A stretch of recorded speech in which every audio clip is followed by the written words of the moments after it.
Friday, October the 7th.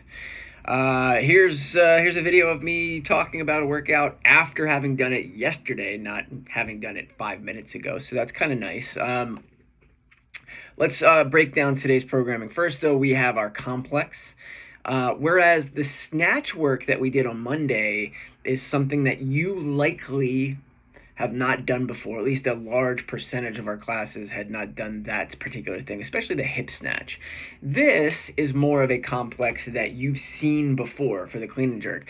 The specific reason you've seen it before is because it's not super unlike work that we've done leading up to one of our favorite benchmarks called DT. So if you don't know what DT is, go ahead and look that up. But bottom line, it's time under tension with a barbell, learning to move and hold on to it at increasing loads. And so I think this one's going to go really well. I think if I were to poll the majority of our membership, people would say that the clean and jerk is preferable to the snatch. That's just my guess. And I don't think that would be a 100% unanimous thing, but I think it would be unanimous.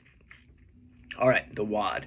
The WOD. This does not have clean and jerks in it today. Today we have an AMRAP 15 minutes with a very specific purpose, and that is, if you think, we just had a cycle of powerlifting. One of those days was a heavy box squat day. So we've got pretty strong in the legs, but we have to try to continue to do so.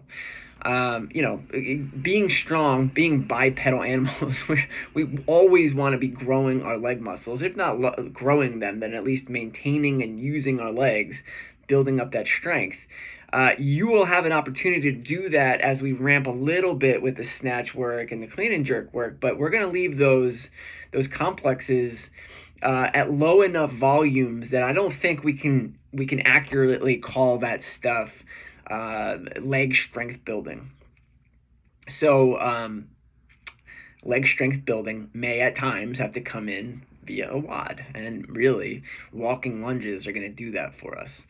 So what do we have? We have 15-minute AMRAP where in 3, 2, 1, go, you're going to do a walking lunge 20 meters. So 10 meters up, 10 meters back, and when you get back, you'll do 10 push-ups. The best version of a push-up that you can give us. All right.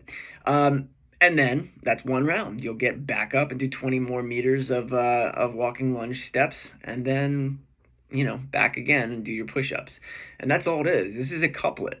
So in addition to building leg strength, we're going to build some upper body strength too. This is not the kind of workout that's going to leave you laying on the ground, right, out of breath. It's not that kind of workout. It is, however, the kind of workout that you're going to hate us for on Saturday morning when you wake up. This is going to be a leg burner. Absolutely. Is it also going to be a chest and upper body burner? Maybe. It depends on where you're at with push-ups right now. What I found, having completed this workout yesterday, was that the length of time it took me to do 20 meters worth of walking lunge steps was the exact amount of time I needed for recovery in order to do an unbroken set of push-ups. Is everyone's experience going to be the same as mine? No, but it will probably be similar for you wherever it is that you are with your push-ups. I fully expect some people to be doing these push-ups on a low barbell or a box, 100%, or on their knees. If you've been keeping score at home, this is the third Friday in a row that we are doing push-ups. We are not right now programming bench pressing, but we do know that push-ups, along with air squats, for example, are one of the premier basic movements that we'd like to get more sort of prescription or prescribed or RX people. We want to, it's the same with double unders in a way. We have all those people who would love to do handstand walking or proficient muscle ups, handstand push-ups.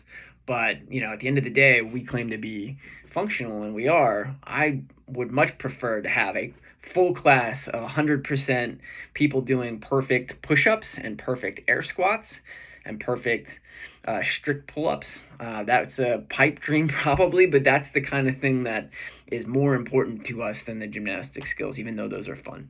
So we're going to work on perfect form push-ups today, even if that means perfect form from your knees or perfect form to a box, and even if they take a little while. As far as strategy is concerned, one thing that is, well, this is less strategy and more best practice and standard.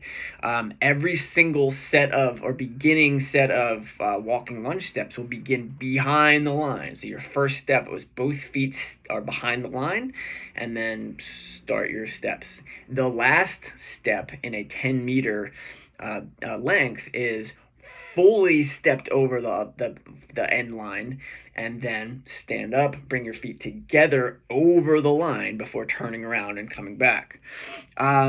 Strategy though, for me, I'm not a person who's going to go fast in walking lunge steps, right? I want to make sure that I'm stable and in the correct position. Technique is right. So I kind of move slow and steady. And as I mentioned, slow and steady was the exact amount of time I needed to recover my push-ups. Here's another thing you can try. The angle, or the how far you step in a walking lunge step, is going to determine the muscle group. It's always going to be legs, but which specific muscles in your legs are being used in order to step up.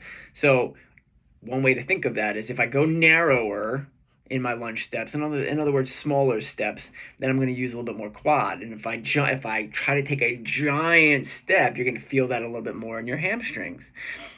So where am I going with that? I would mix it up a little bit, right? If your quads start to tire out a little bit, maybe try taking a bigger step. And when your hamstrings start to tire out, your glutes start to tire out, then go back to narrow. You can mix it up a little bit. In other words, buy yourself some recovery time for muscles without having to stop completely. Just something to think about. I'm sure I will talk about it with my classes.